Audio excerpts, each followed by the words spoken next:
Hola, buenas tardes a todos. Buena tarde, ¿qué tal? Muchas gracias al festival por invitarnos y a vosotros por venir.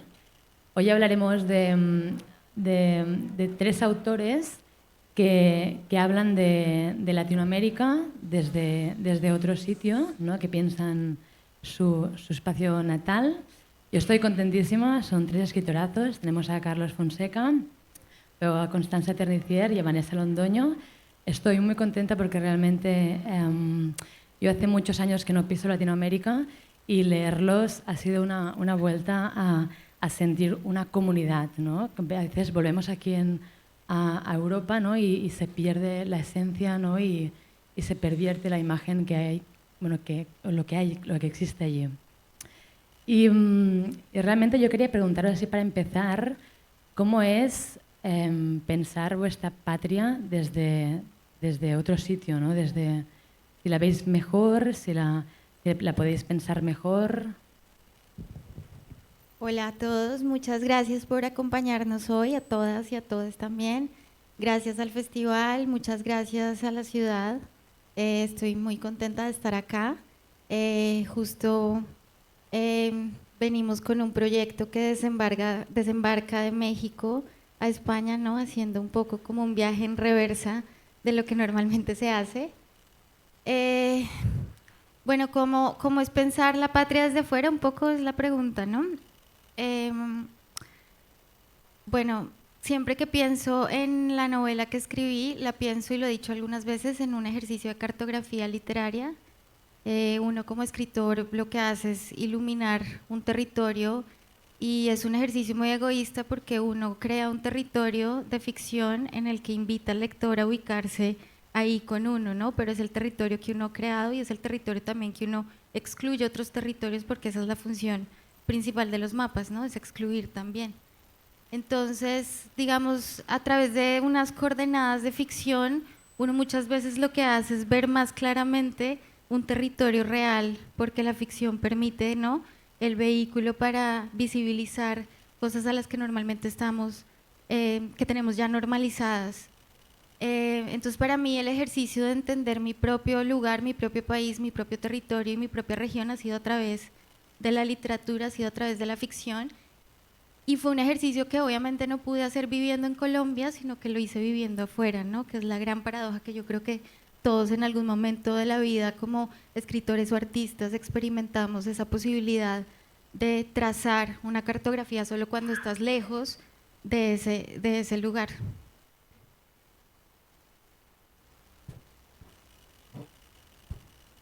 ¿Se me escucha? Bueno, muchísimas gracias por estar acá. Estoy súper contento de poder compartir con Nuria, con Vanessa y con Constanza. En mi caso, bueno, el desplazamiento ocurrió muy temprano porque mi padre es costarricense, yo nací en Costa Rica, pero mi madre es puertorriqueña y a los 7 años decidimos mudarnos a Puerto Rico, ¿verdad? Ahorita yo estaba escuchando la mesa sobre islas. Estaba pensando que también las islas están llenas de puertos, ¿verdad? Y hay rutas migratorias que nos llevan hacia esas islas y saliendo de esas islas.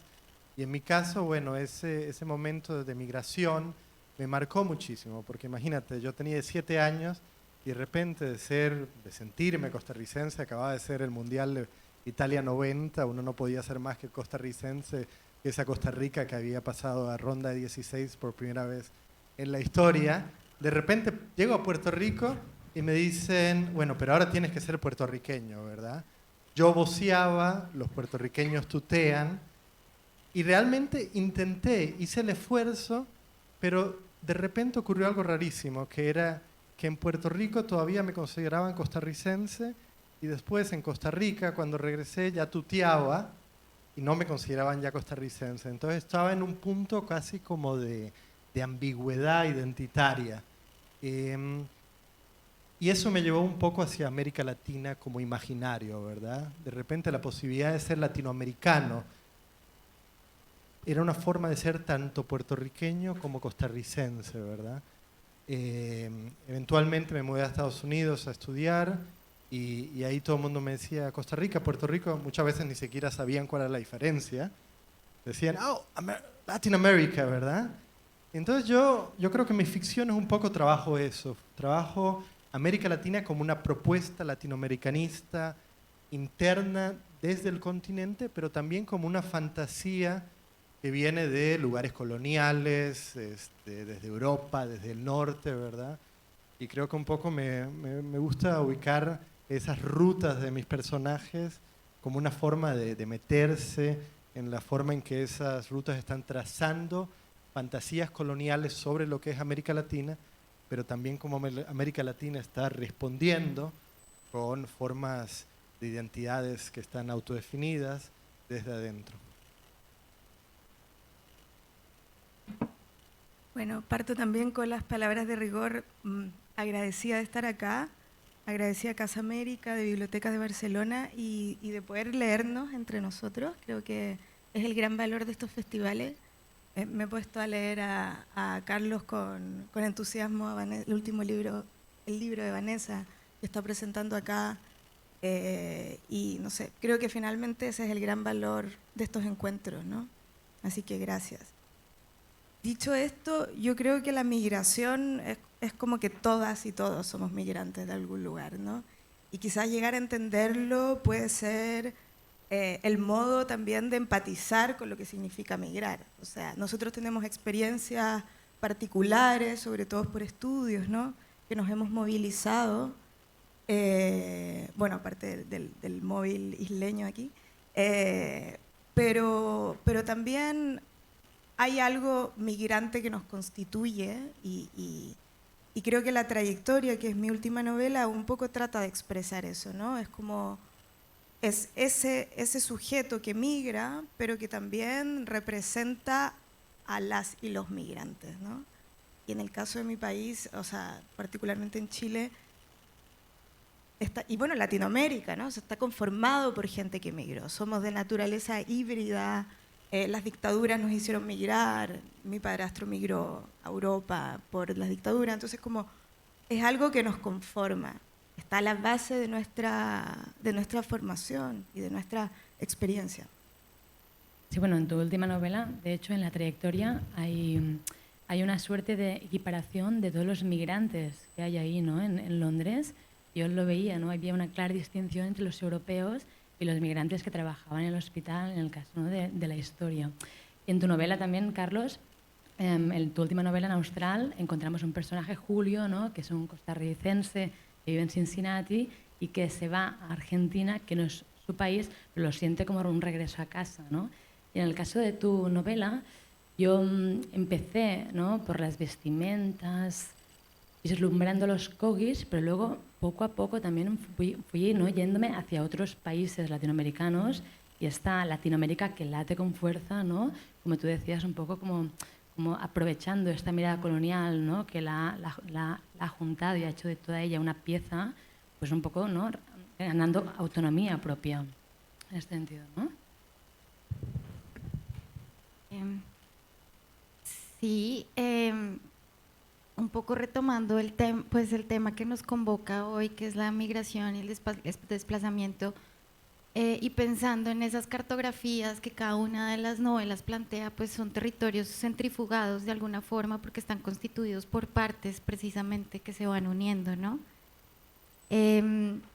Entonces, claro, la novela, como lo dices, arranca un poco con una mirada de lo que tú esperas ubicarte y al lector se le entregan unas coordenadas, ¿no?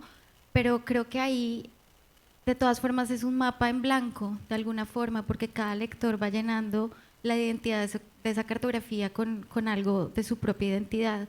Y yo creo que son novelas que de alguna forma, con las experiencias latinoamericanas, es muy fácil como situarse y empezar a llenar esos lugares también con las experiencias de uno y con los tramos de territorio que uno carga, porque la cartografía personal finalmente termina siendo como unos retazos coleccionables de tierras, de acentos, de lugares, de experiencias, y uno las va transportando, y la literatura y la lectura hacen que uno también pueda como transitar distintos tramos en una página, por ejemplo. Bueno, esto de la composición por trozos es muy interesante porque creo que las últimas 3 novelas vuestras están conformadas de una forma muy especial que luego voy a intentar retomar. En tu caso, Constanza, tu última novela narra la historia de una chica chilena que se encuentra, ¿no?, convaleciente en un hospital y va pensando su país, ¿no?, desde aquí. Y narras un Chile neoliberal, un Chile tremendo, ¿no? ¿Cómo ves tu país desde aquí? Era una posición muy clara porque yo recuerdo páginas enteras criticando Chile, ¿no? Sí, como la novela un poco tiene como este odio adolescente a Chile, de algún modo. Es una novela que se escribió pre-estallido social, pre-COVID, pre-Brexit también, pero donde se estaba germinando todo eso, ¿no? Claramente. Y bueno, no sé si el COVID, porque eso ya dejémoselo, pero por lo menos el Brexit y el estallido social, eso ya habían antecedentes. Entonces, situarlo en ese escenario, que es un hospital en Londres, es también como ese cuerpo enfermo expresa enfermo por el deseo, además, como por el amor, ¿no? O sea, expresa también como el deseo de querer acceder a esta suerte de estado de bienestar en un hospital londinense donde se accede a medias, porque tampoco del todo, o sea, ahí hay como una acusación de que se está haciendo turismo médico, este tipo de cosas, ¿no? Entonces, por eso digo que pre-Brexit, pero donde eso ya estaba presente.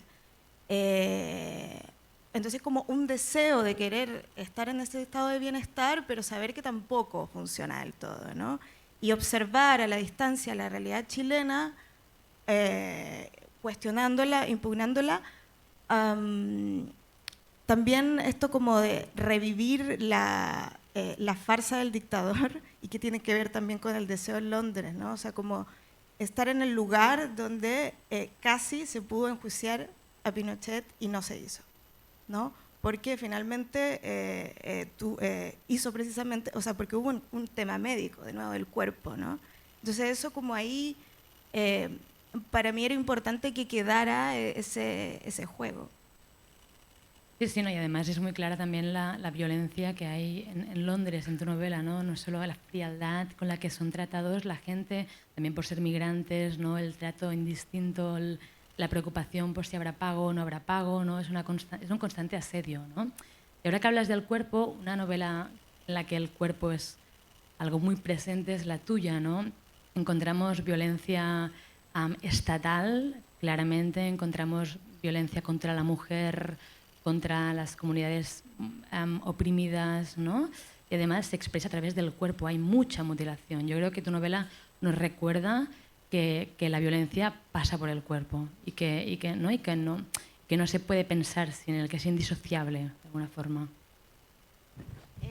Sí, de hecho la novela arranca con un epígrafe de Margarita Cavendish que dice: somos cuerpos encerrados en almas, porque hay como toda una inversión casi que espiritual de que todo pasa por el cuerpo y toda experiencia es corporal, y el libro mismo se comporta como un corpus, digamos, partido, fragmentado, y tiene esa posibilidad también en su aspecto formal de expresar, digamos, un cuerpo que se va desbaratando y que se va desajustando.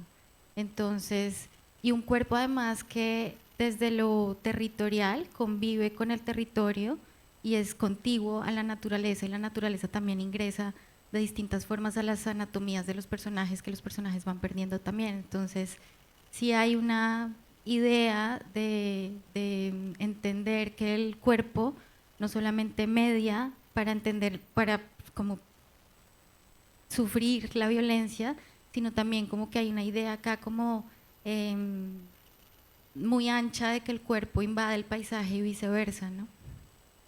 Pues y en tu novela, es una novela profundamente ensayística. Yo, dado que vengo de la filosofía, la he disfrutado muchísimo. A mí me daba la sensación cuando la leía que había un artefacto lógico a través del cual se desvelaba la verdad, que se parecía un poco al espíritu cartesiano, ¿no? De ir poco a poco llegando a tesis y a conclusiones, poniendo en tela de juicio, ¿no?, asuntos, pero que en tu novela la interacción, el habla, la escucha, aunque sea a través de textos, es fundamental, ¿no? Hay hay una clara distinción y un rompimiento, ¿no?, con la tradición occidental de la filosofía. Yo no sé si como profesor esto tiene algo que ver en tu creación.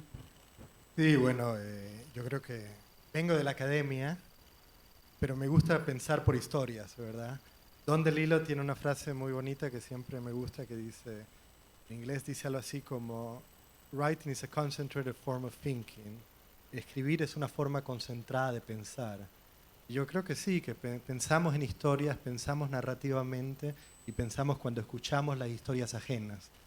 Recuerdo que cuando entregué el manuscrito de esta novela Austral, los primeros lectores me dijeron, está muy bien, pero el protagonista, Julio, es raro, porque nunca habla él, deja que los otros hablen. Y a mí ese tipo de protagonistas de hecho me gustan los protagonistas sombras que dejan que las otras personas narren y que escuchen y que se constituyen a sí mismos un poco a través de esas historias que escuchan. Por eso me gusta tanto Rachel Cusk, y creo que Rachel Cusk también lo saca, por ejemplo, de Sebald, que siempre sus protagonistas escuchan y construyen identidades un poco de esos restos de las historias ajenas. Entonces sí, un poco Julio se parece mucho a mí, y bueno, yo adentro soy tímido, y creo que eso es lo que hacemos los tímidos. Escuchamos y a partir de ahí creamos. Bueno, muy sabio también, ¿no? Claro. En vuestras dos novelas dais muchas cosas, ¿no? Encontramos fotografías, encontramos testimonios, encontramos canciones. La tuya está llena de canciones, así que parece que pienses a través de la música, me parecía en momentos, ¿no? Yo iba buscando constantemente las referencias para ir siguiendo el hilo de tu novela. Sin embargo, en tu caso, Constanza, me ha parecido que era una parte indispensable para la creación estructural de la obra. Era algo sin la cual tú no podrías haber creado. Pero en tu caso me parecía que había atisbos de una filosofía del testimonio, donde era fundamental, ¿no? ¿Cómo lo consideráis así? ¿No? En el caso de la trayectoria hay como un juego un poco entre una escritura pura y dura, más desbordada quizás, que no me atreví a soltarla del todo, o sentí que no tenía la madurez literaria para hacerlo, como Vanessa creo lo logra muy bien en El asedio animal. Y eso se fue combinando, o sea, también había la necesidad intrínseca de la novela, me lo pedía, con como un trabajo más archivístico, a propósito aquí de Carlos, ¿no?, que trabaja con el archivo todo el tiempo. Bueno, y a propósito de Cristina y a propósito de... La verdad hay un giro hacia el archivo evidente, ¿no?, un giro documental. Y aquí se combinó como ese trabajo de escritura con esa letra que trataba de dar cuenta de esta enfermedad, ¿no? O sea, entonces está el discurso médico, está todo lo que se tiene que traducir del catalán, del inglés, ¿no? Del inglés al castellano, los diarios del padre. Entonces, como para mí era necesario que la novela se dijese en ese cruce entre una escritura más desbordada, que era un cuerpo enfermo, delirante, y una parte de la letra que finalmente también nos constituye como latinoamericanos, ¿no? O sea, es así, y hay teóricos que lo han dicho, ¿no? O sea, Latinoamérica se funda en el trabajo de archivo, ¿no? El archivo antropológico, el archivo médico. Entonces, como es loco, porque ahora que me leo así como a la distancia, lo que estamos haciendo en Chile con la Constitución es un poco eso, ¿no? O sea, estamos haciendo como un trabajo comparativo entre dos archivos, que es el archivo de la Constitución del 80 y esta nueva Constitución, que de algún modo se está escribiendo más desde la escritura, desde este otro lado, el que yo no quise desbordar completamente, ¿no? Y que se escribe por una asamblea constituyente. O sea, es una cosa muy, muy bonita lo que está pasando. Así que me he ido reconciliando con mi país también, debo decir. No, sí, Nuria, yo creo que Austral es una novela que está guiada por esa pulsión testimonial, ¿verdad? Es una novela que se dirige hacia Guatemala, hacia Centroamérica, donde el testimonio fue como el gran género literario de los 80 y los 90.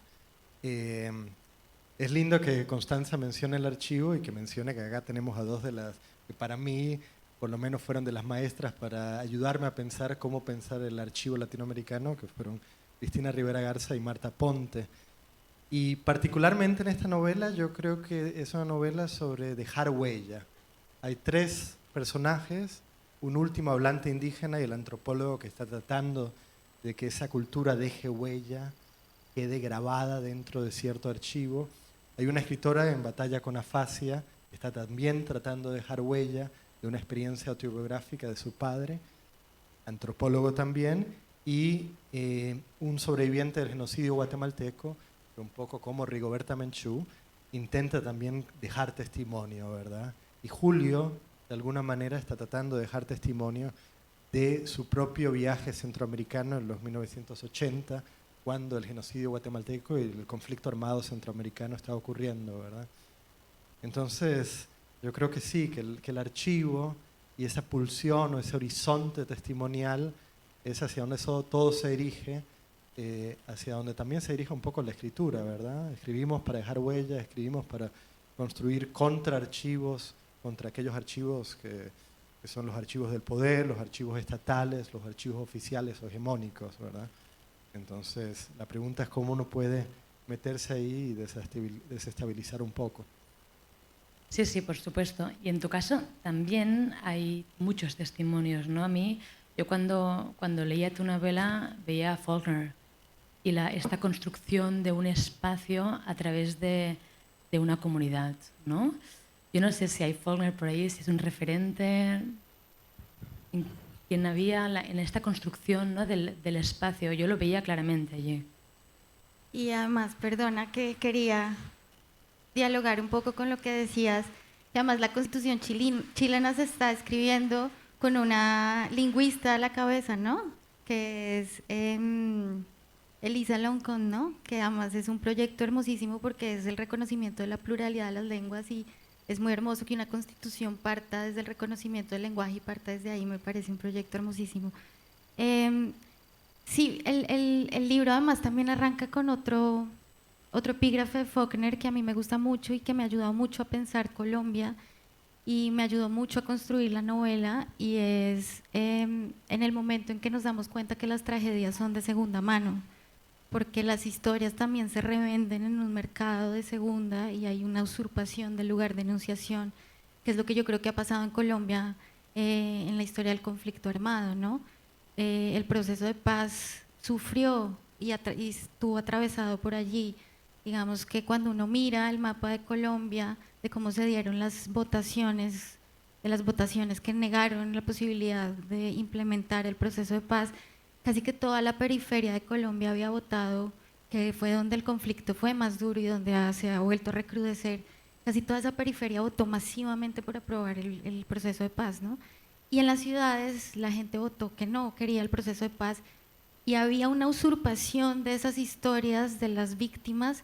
La gente de la ciudad lo que decía era es que el conflicto y las víctimas, sin haber sufrido nunca la violencia en carne propia, ¿no? Entonces, precisamente esa frase que tiene Faulkner, que me ayuda a entender muy bien Colombia, lo que explica es que todo el tiempo se están revendiendo historias en los distintos mercados donde se transan. Entonces, por eso en la novela hay como una polifonía, y además también se explora un poco eso de las historias están a medio contar y quién las cuenta, ¿no? Y quién dice cómo pasó, que es un poco el tema del archivo hegemónico también, y lo que dice Pilia, que en el fondo las novelas son la tensión que existe, ¿no? Entre esta narrativa hegemónica, poderosa de los estados frente a las distintas narrativas sociales, y cómo en la intersección de esas narrativas los escritores precisamente hacen un diagnóstico y dicen, aquí lo que está pasando es esto, ¿no? Que es una contranarrativa contrahegemónica de alguna forma. Entonces sí había una exploración hacia ese lugar, y por eso Faulkner como que precisamente esa polifonía permite explorar esa heterogeneidad de las voces. Y la decisión de no nombrar de que no saber quién está hablando hasta que no llevas texto metido es una decisión también para juntar esta comunidad, ¿no? Para hacerlo un coro, ¿no? Más unido, intuyo. Sí, no saber quién está contando y también preguntarse quién debería estar contando la historia, ¿no? Que yo creo que es una pregunta fundamental que a veces en la literatura nos olvidamos y es, ok, el narrador es este, pero ¿será que es adecuado que sea desde ahí que estemos narrando la historia o debería buscar otro personaje, otro narrador para contarla? Claro, yo cuando leía vuestras novelas inevitablemente buscaba, ¿no?, puntos en común para hacer la charla y me di cuenta que un punto en común es el tema del recuerdo. O sea, los tres trabajáis con el recuerdo, ¿no? En tu caso es un recuerdo de un trauma insistente que los personajes llevan encima y que forma parte, ¿no?, de su piel casi, con el cuerpo. En tu caso es un recuerdo como ausencia, un poco, ¿no?, esta obsesión que tiene la protagonista con Aleix, el chico catalán, ¿no?, y que está todo el tiempo pensando en él y es su forma un poco de huida, y en tu caso es el recuerdo como salvación, ¿no? Los casetes que van grabando la última lengua del indígena, que es el último indígena de su tribu que está a punto de perecer, ¿no? ¿Cómo os habéis relacionado con este recuerdo?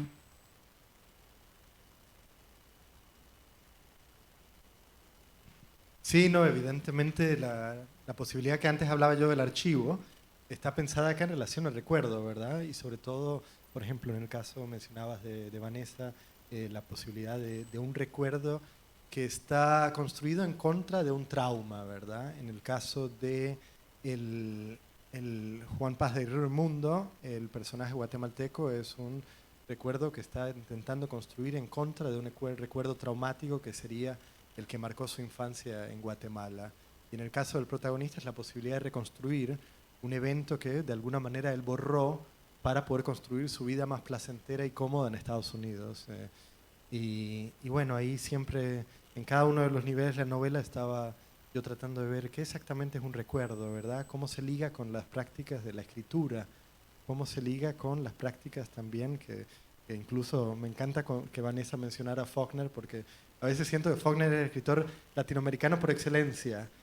Hasta los escritores más disímiles coinciden en Faulkner. No podría yo pensar en un escritor más disímil que de García Márquez, que Ricardo Piglia, pero los dos amaban a Faulkner. Juan José Saer y Mario Vargas Llosa, Faulkner. Es algo impresionante y Faulkner es un gran escritor de recuerdo y de lo fantasmático, ¿verdad? De esa memoria que regresa muchos años más tarde, y es un escritor que siempre tengo pendiente en términos de la pregunta, ¿qué ocurre cuando un recuerdo regresa? Y cuando un recuerdo regresa con venganza, ¿verdad? Porque hay algo ahí espectral que todavía no ha logrado asentarse dentro de las historias que nos contamos. Entonces, en ese momento del regreso, en el momento en el que el presente se inunda de pasado, creo que Faulkner siempre nos ayuda y en ese sentido sí es un escritor que nos ayuda tanto para el Caribe, obviamente, pero para América Latina y en tu caso también desde Cataluña. Bueno, yo creo que la parte que más he disfrutado de tu novela es la parte faulkneriana, o sea, ¿no?, el escrito de Aliza. Yo lo disfruté muchísimo, o sea, era tremendo, qué frases, no paraba de subrayar, era perfecto, la verdad. ¿Y en tu caso? No parabas de subrayar, es verdad eso.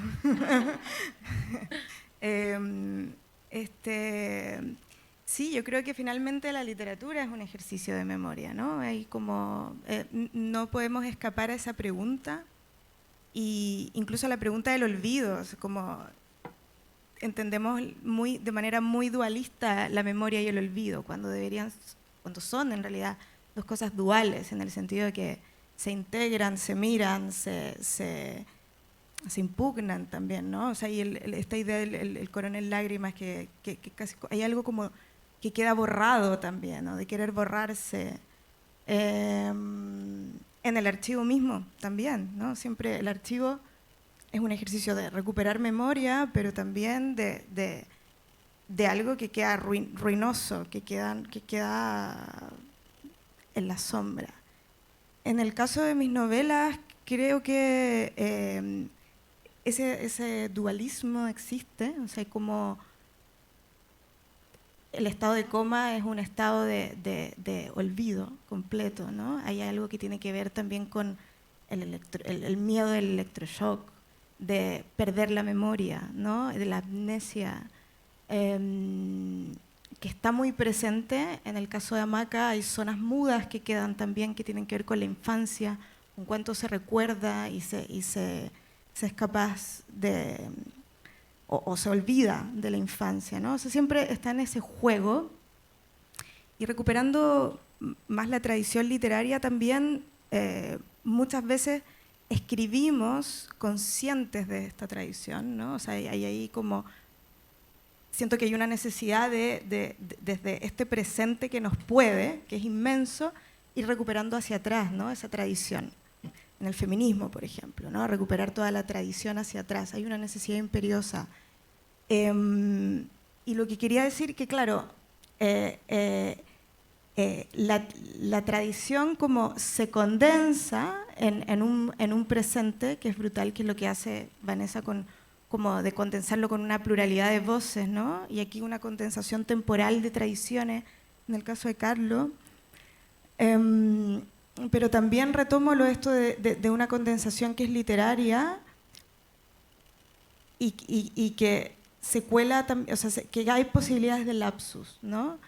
En la trayectoria hay unas, o sea, lo leí también leyendo el diario de muerte de Enrique Lin, y ahí sucede algo muy curioso, porque él cita, no la cita, digamos, la plagia, ¿no? Entre comillas, a Susan Sontag, pero no es que la plagie, es en un estado moribundo, ¿no? Sucede ahí como un fenómeno que se llama de criptopnesia, que en realidad es como que se cuelan estas influencias, estos influjos, ¿no?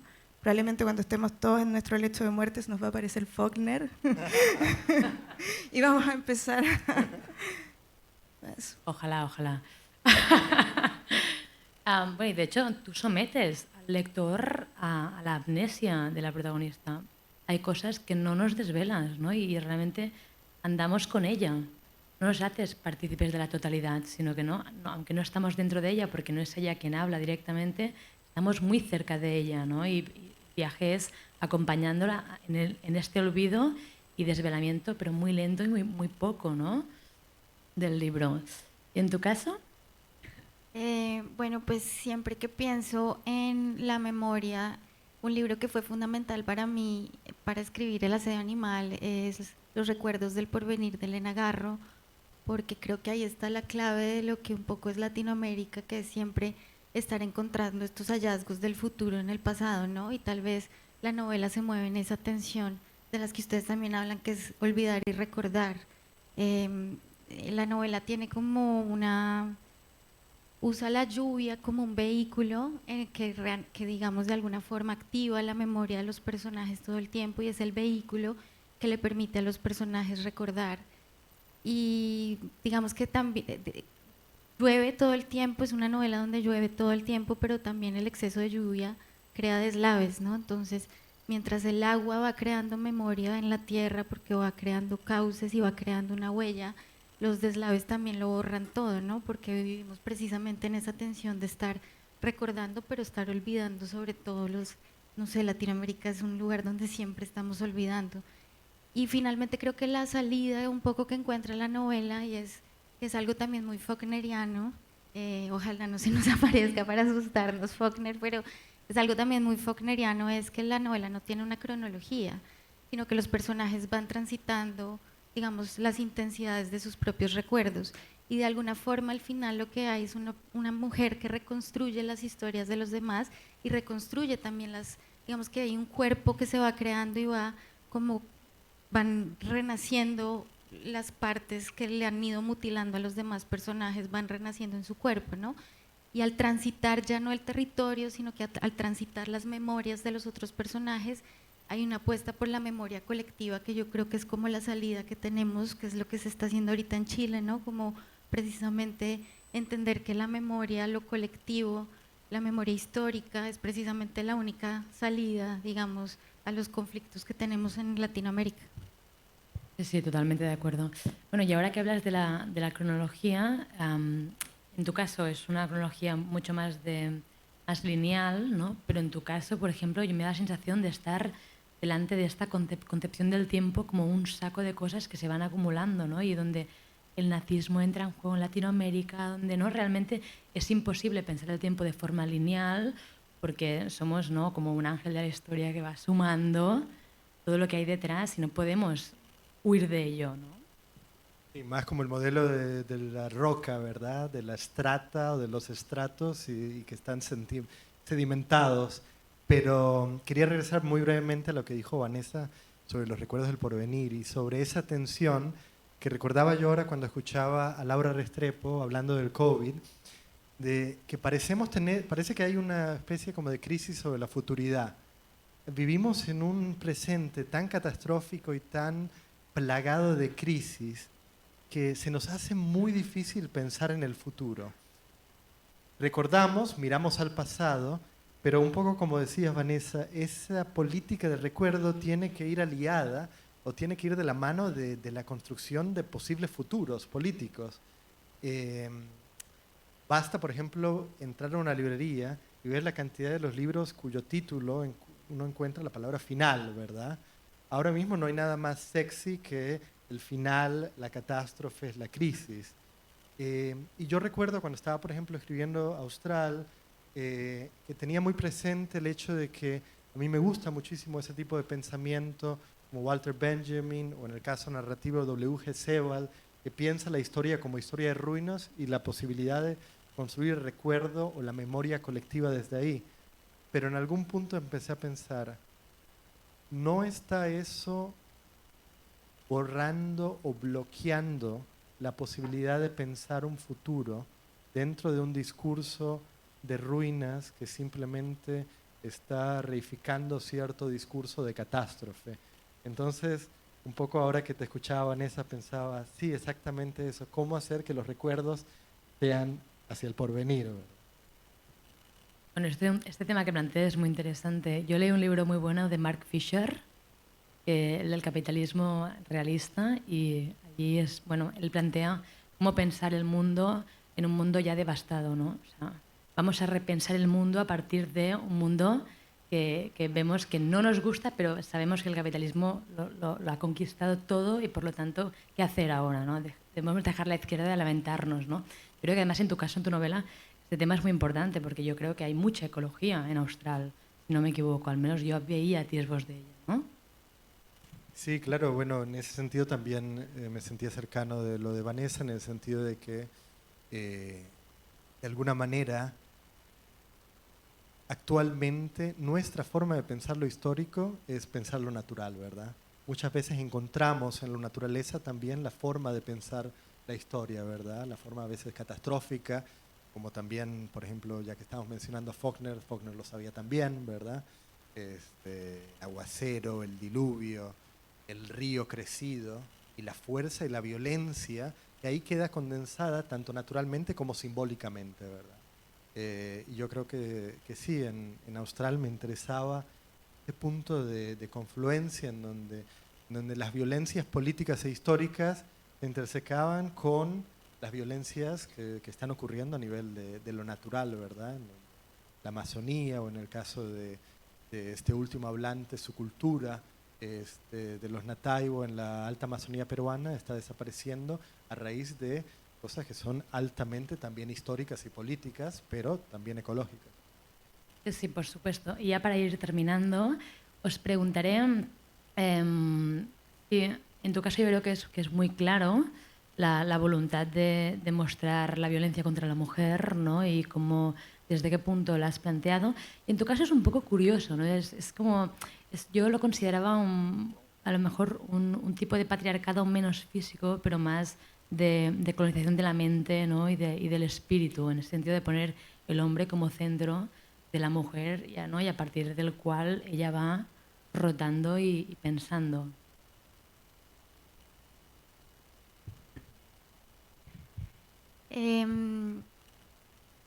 Bueno, lo primero es que las anatomías femeninas siempre en la literatura han estado pensadas y narradas como cuerpos vacíos y siempre han estado pensadas desde como el escritor hombre, ¿no? Como escritor, padre y poseedor, ¿no? Entonces, sí hay una necesidad de llenar nuestras propias anatomías dentro de la literatura, ¿no? En el caso particular que lo preguntas, la novela tiene algunos ecos de historias reales que han pasado en Latinoamérica y en Colombia. Ninguna es completamente real, siempre apuesta, digamos, por centrifugar y hacer retazos de todo, de territorio, retazos de historias, pero sí hay, digamos, quizás el único personaje que sí tiene un referente muy claro es Hernán Giraldo, que es un paramilitar colombiano muy violento, que acaba de regresar de Estados Unidos porque fue extraditado, y lo que estamos esperando es que se lo juzgue por los delitos sexuales que cometió, ¿no?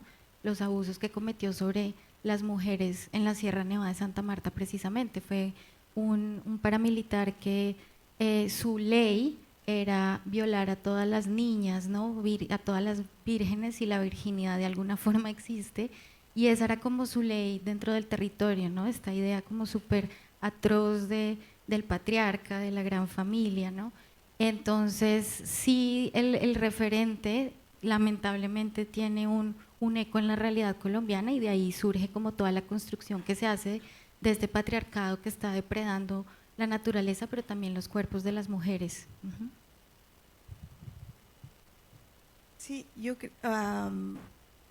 a ver, hay algo ahí como de este personaje que queda como, parece supeditado, ¿no? O parece como que queda muy pasivo frente al otro, ¿no? Al otro que de algún modo porta la enfermedad, ¿no? O sea, hay un cruce como entre enfermedad y